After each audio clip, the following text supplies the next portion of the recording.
Yeah, I was a correction officer.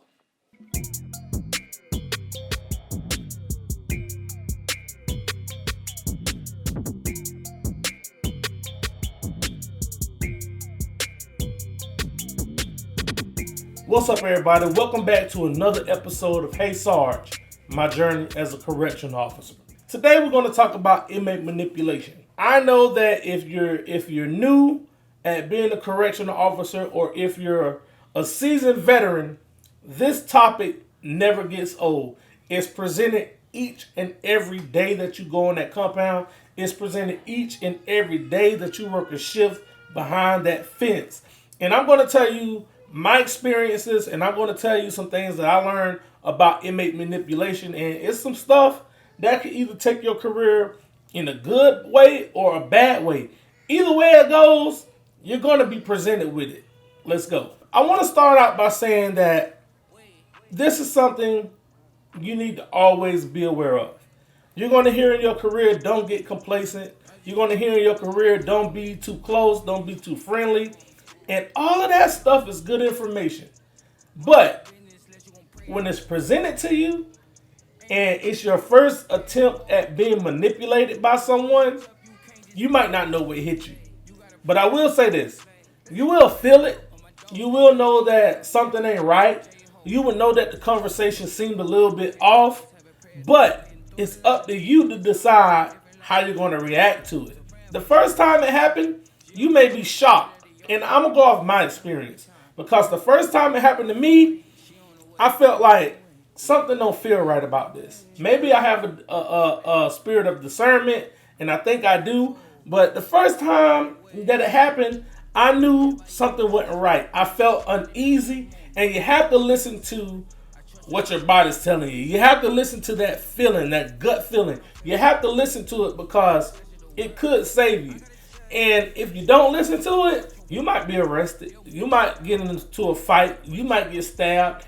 Anything can happen. I don't know what might happen, but if you don't listen to it and you don't act appropriately, you most likely 90% of the time are going to find yourself in a bad situation. It's going to happen to everybody. It's going to happen across the board. But you have to figure out how you're going to react to it. Now, you can react in the way that you're supposed to react and shut it down, or you can play with it. But if you play with it, I'm telling you this, you're going to find yourself in a bad way. It can lead you to losing a lot. It's going to affect your family, and it's going to affect your reputation. It's going to affect your record, and you're going to have to live with that. So this is a warning from me, and I promise you, whenever you go through your academy or whatever you go through, they're going to stress this topic. And it's inmate manipulation. Now, I will tell you about the first time I remember being approached with a manipulation tactic. Let me tell you where I worked at. I worked with males and females. So I worked at both institutions, male and female. And I would say this, that working with females, it's a lot slower than working with males. And it's just different. But we'll get into that later. But the first time I was approached, it was at a male institution. I'm going to tell you how it happened. The first time it happened to me, we was picking up the food out of the cells. And this one guy said, "Hey, big dog." He said something. He said something that was trying to make me feel good. I know when somebody's trying to gas me up. I know when somebody's trying to do that. So immediately my senses turned on. And for some reason this day, I was on. Because I have already been hearing about how they would try to do certain things or say certain things to you to make you feel good, because they had taught us that in orientation. And I was fairly new my first time somebody tried to manipulate me. So he was like, "Hey, big dog, hey, hand this to the cell over there." So immediately I said no. I was like, "Nah, I ain't doing that." Don't even know why I said it. It was just my reaction. I was like, "Nah, I ain't doing that." He was like, "Why, man? It ain't nothing but a piece of paper." I said, "I ain't doing it because I ain't supposed to do it." That was my reaction. Now, I could have said, "All right, but that would have led me somewhere else, and I don't even know where it would have led me. But for some reason, I said no. And he said, "Look, man," he said, "it ain't nothing but a piece of paper." He was like, "Think about it. What if you was in here and you needed to tell somebody something?" He said, wouldn't you want somebody to do it for you? I said, I probably would. I said, but if I was in there, I wouldn't try to jeopardize somebody else's life either, and knowing that they had a job to do.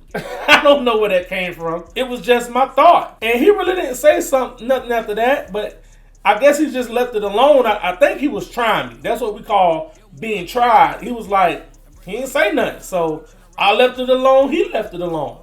But when I got finished, I thought about it. I was like, dang, he just tried to get me to do something. But that's when I thought about the training that they told us. They was like, manipulation does not start off big. It don't start off you bringing drugs in there. It don't start off like that. It start off with something small. Like you could be coming to work and they just saying stuff that make you feel good. And if you're not getting that at home, when you hear it while you behind that fence, okay, this person like me.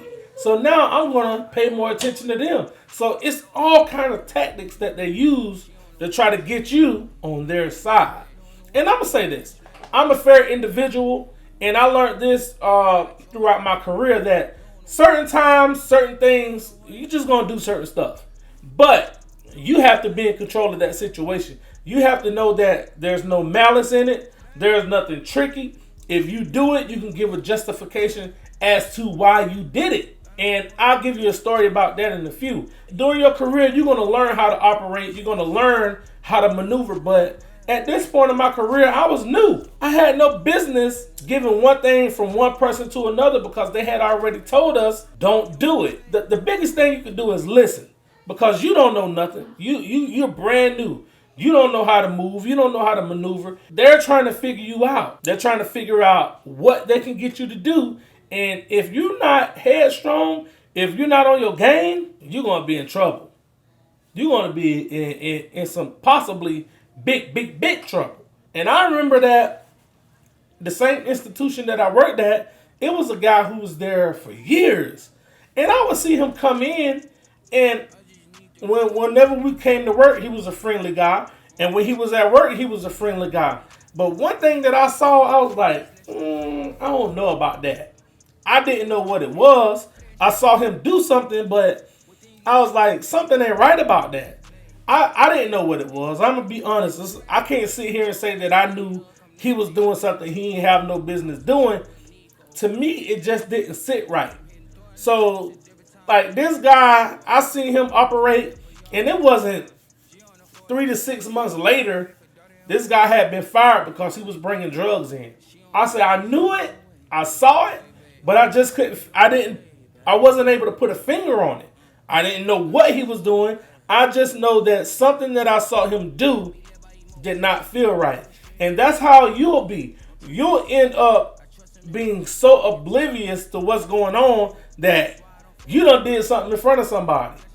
And I'm going to tell you like this. I'm a law-abiding citizen.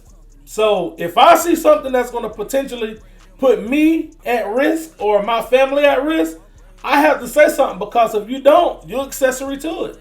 And he might even be trying you. This person may even, the person that you work with, he may even be doing something because he's so far in, he might do something in front of you to see how you're going to react to it. And if you don't react to it, okay, now he got you. Now they can bring you in. And now you're in the world of trouble. I mean, it's so easy to get caught up.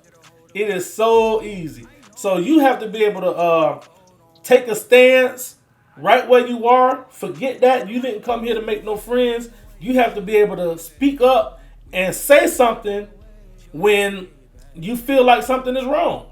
Even if you don't do it like in an aggressive manner, you still should say, hey, what was that? Blah, blah, blah. Inquire.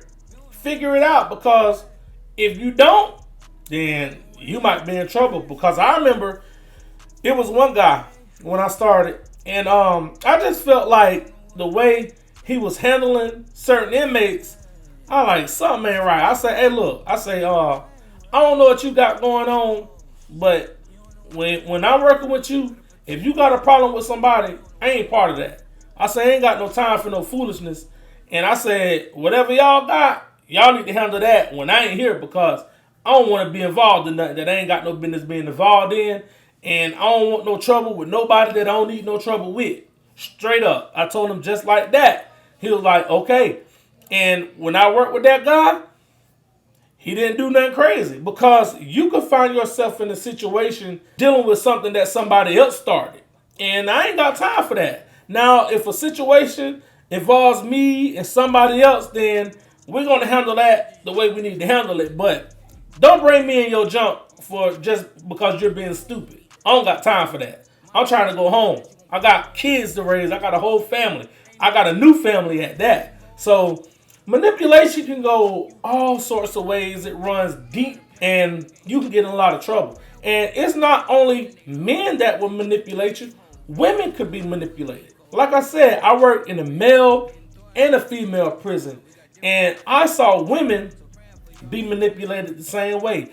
I saw this one officer fall in love with an inmate, and I say inmate because that's what they are at the present at that time. And not all inmates are bad. Some people just have a rough road, and that's just nature. That's just human nature. That's just somebody's story, and they ended up in prison. Because I have a story about that too, and we'll talk about that later. But this lady fell in love with someone who was incarcerated, and she had no business doing that, because she's supposed to be taking care of these people, making sure that these people are being treated fairly, and she failed.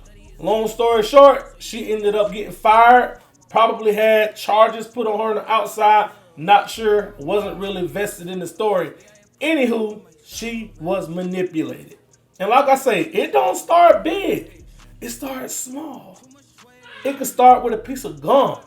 It could start with letting someone use your ink pen. It could start with just saying something nice, and you gravitate towards that person. All people are not good. All people are not bad. But when something is wrong, something is wrong. You have to recognize that if I feel uneasy about something, it's probably something wrong, and you need to address it. Something else I want to say is that everyone is going to be manipulated. It don't matter how long you've been there, where you are in your career, you're going to be manipulated. And I'm going to tell you from my experience, the first time that happened to me, I reacted good, but I guess because it was just the way it happened. But it's going to be some instances where it's going to happen, and you're going to be like, dang, what just happened? Did they really just say that? What does it mean? Like, you're going to be confused, and you might not know how to react to it, and you might not react to it, and that's perfectly fine. But when you go back and you process what happened, then you're going to be like, oh, they tried me. It's going to happen again with that same individual. When it happened the second time, that is the point where you need to make a decision. That's the fork in the road. That is the breaking point. That's when you need to figure out how you're going to handle it. It's two ways you can handle it. You cut the snake head off, separate it, and throw it away. Let that person know, don't do that. I'm not going to have this. Don't do that again, or there'll be consequences like disciplinary action. You gotta cut it off, because if you don't, they're gonna try you again. And you have to put your foot down. You have to be firm and stand on what you say. Because if you don't, here's the other option. You're gonna play into it. You might like what they said. You might like how it felt, and you might laugh it off. Then they got you.